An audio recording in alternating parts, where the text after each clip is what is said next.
Well, I've got this next segment where I do ask you some questions that I thought about ahead of time Okay. based on everything I've learned about you. And it is called Heart's First Whisper. So it's meant to be kind of see the question and pour your heart out as the answer. Sound good? I am all in. All right, good. Well, here we go with the first one. What does grief is love mean to you now? Wow. We only grieve because we love. I mean, grief to me is the highest manifestation of love. We grieve because we love. We grieve deeply because we love deeply. And grief may be the most magnificent manifestation of love we experience in this realm. It's grief and it's pain that we might feel, and that's probably normal. And to let that wash over you feels like it makes sense. The notion I've heard before of like suffering is more of a choice to extend it further beyond its value. But I think I love how you've put this together with grief and love together. I heard that before, so I'm glad this question, still works in the conversation. Absolutely. And number two is, when did you begin to see yourself with the same love the divine showed you? Brad, only when I began to love myself. I was always looking for that external validation, Show me that you love me. Even in the experience of being held in the arms of God and feeling that I was beloved and perfect, that was still an external force, a powerful external force, validating me. It wasn't until I decided to heal from the inside out and to truly love myself in a different way, forgive myself in a different way. That's when I could look in the mirror and think, wow, it was so easy to see the divinity in others, but the challenge was looking in the mirror and seeing the divinity within me. And that's when that all shifted. Exactly. Love yourself, forgive yourself, not judging yourself. Exactly. Got it. Yes. Number three is, what message do you feel Tamara and Griffin still share with you today? It's so funny. We're just a week past Mother's Day here. And even on Mother's Day, I felt Tamara whisper, Jeff, allow yourself to receive love. Allow yourself to receive love. Their message to me has always been to choose joy, to choose peace, to choose love. Again, it was a choice. It's like the only thing in my way is me.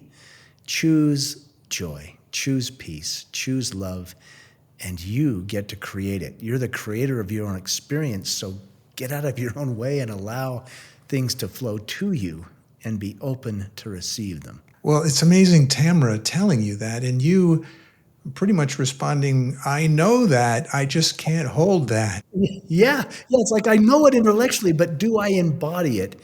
And yet in those little visitations, there's an opening of the heart. There's a willingness of the soul, and yet it's still my choice. It's still my choice. Yeah. And the visitations are really interesting. And that brings us really to number four here. What does coming home mean to you now after seeing the other side? Where is home? Home is right here within me, like heaven's right here within me. I could certainly give a logical answer of, gosh, we came from somewhere and we're having this experience, and perhaps we return from whence we came, which is love and light and home. But even in my Christian upbringing, here you have Jesus saying, thy will be done, thy kingdom come, thy will be done on earth as in heaven. Maybe it's for us to draw that here, to literally draw that here and make this home, make this peace, make this so that I can, if I can experience that oneness here, then this is heaven. It is right here. And that's a great question, Brad. I love that. Well, yeah, and if like everything is one, like you just said, and there is only now, okay? So I like how you started that off. You said home is here now, inside me, wherever that might be. And again, that's why we're here. We're like a turtle. We bring our home with us, the shell on our back. We're always home, but we get to decide how we respond to the Yeah. experiences that we're having. Yeah. I mean, heaven or hell, and I don't necessarily believe in a hell, but I've been in hell right here. It's almost like, heaven and hell is a state of mind, not necessarily a place. Exactly. You create it yourself, because if we are the ultimate manifestors, if we have dark thoughts, we'll create dark realities in some sense. So true. And number 5, how can someone start to heal from these deepest heartbreaks like yours when they don't have a divine encounter? Wow. My son went through that, Spencer, as a little boy. He was 7. And he came to me as a young adult. He's like, Dad, maybe maybe your brain did cut off oxygen and you were hallucinating, or maybe you're making it up, or maybe if there's some higher power, it doesn't care about me.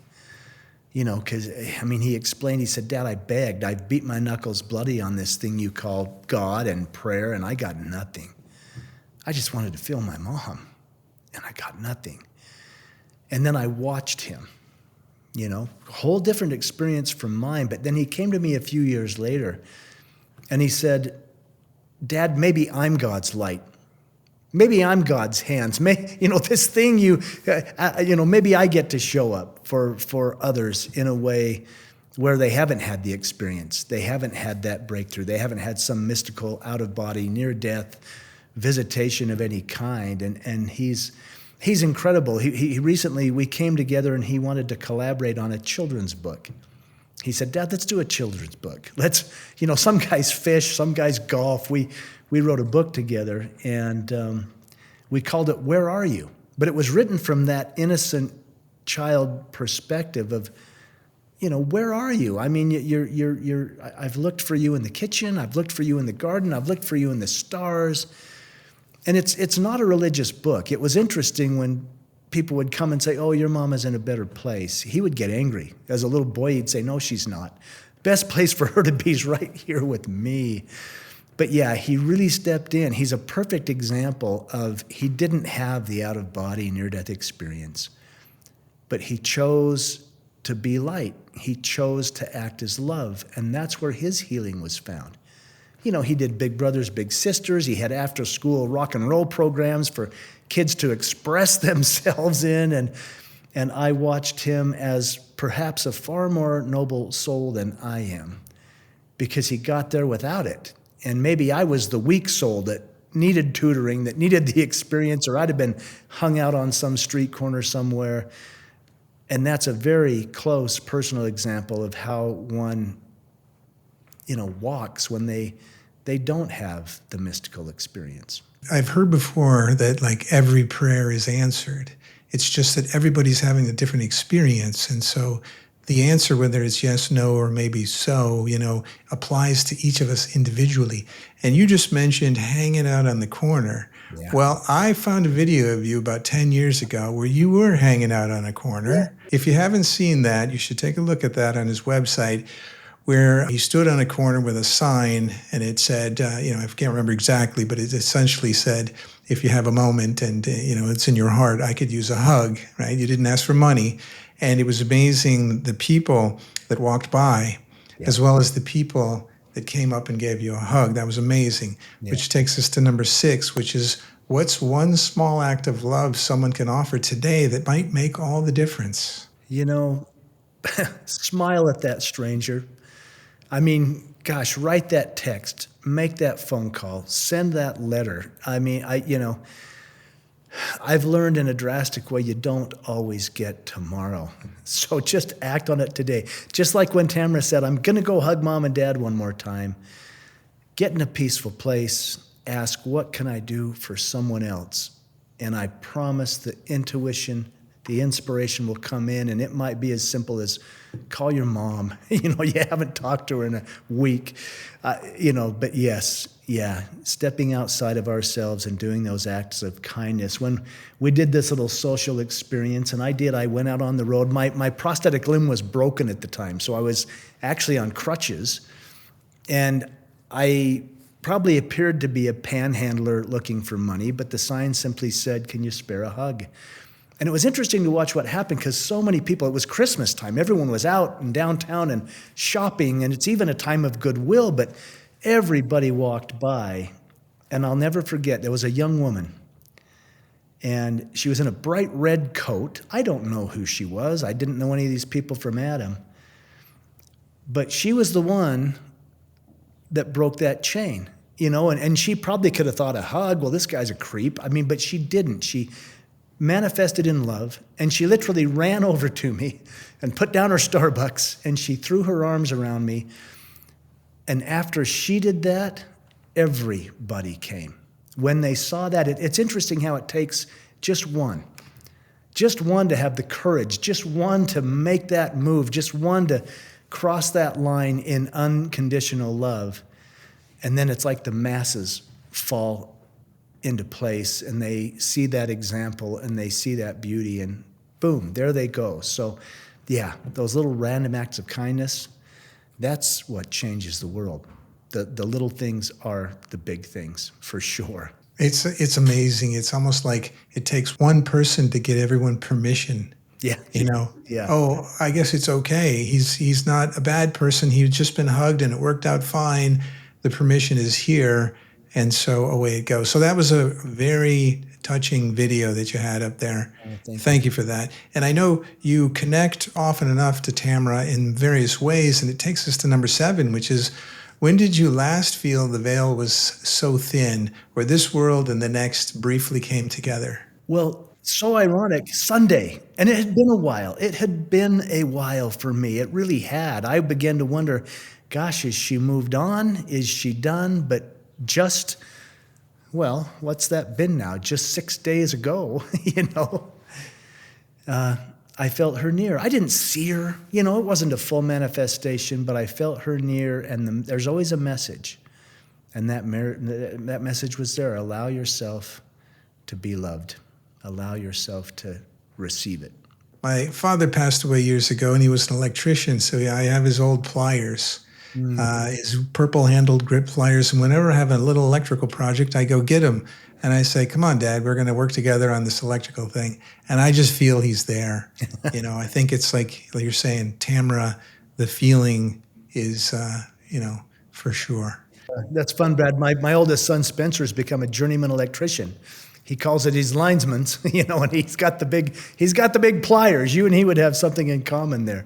Oh, for sure. My dad was an electrician. I'm, a couple of degrees in electrical and computer engineering, and I do all the electrical work around here. So congratulations to Spencer. That's a great career, journeyman. Oh, he loves it. Hey, number 8, who have you chosen to forgive? Not because it made sense, but because love asked you to. Everybody, especially myself. Forgiveness, to forgive, to give as it was before, to give it beforehand. It truly is, and it sounds cliche, but I've experienced it as a gift to myself. I'm the only one that suffers when I hold on to feelings or grudges. To forgive is a gift to myself, and I've forgiven everyone around me, even me. Well done. That's the hardest one for sure. It is a hard one, yeah. And that's a lifelong lesson and a lifelong challenge, I would suggest. Now, number 9, if you were to meet your soul again in a higher realm, what part of this life would you most want to share or celebrate together? Wow. Keep breathing. Everyone's so, they're so interested in what happens out of the body, what happens next. What was it like to be out of the body? And I'm like, wow, let's embrace what is it like to be in the body? What's it like to be here now, having the experience to see, touch, taste, feel? And although it was very physical for me out of the body, I feel like we came into this third dimensional experience to have the human experience. So if I met my soul, I would say, wow, savor and relish the human experience. That's what you came to have. That's what you came to enjoy. So be in that. Be in that. Oh, yes. Beautiful message there in the end. And I just keep thinking back. This whole story just reminds me of the fact that we have designed this ahead of time and that there are no mistakes. And so everything that happens is for us to experience and wash through and gain value and wisdom from. And then maybe to help other people remember that same thing. That resonates, that rings as true to me. Absolutely.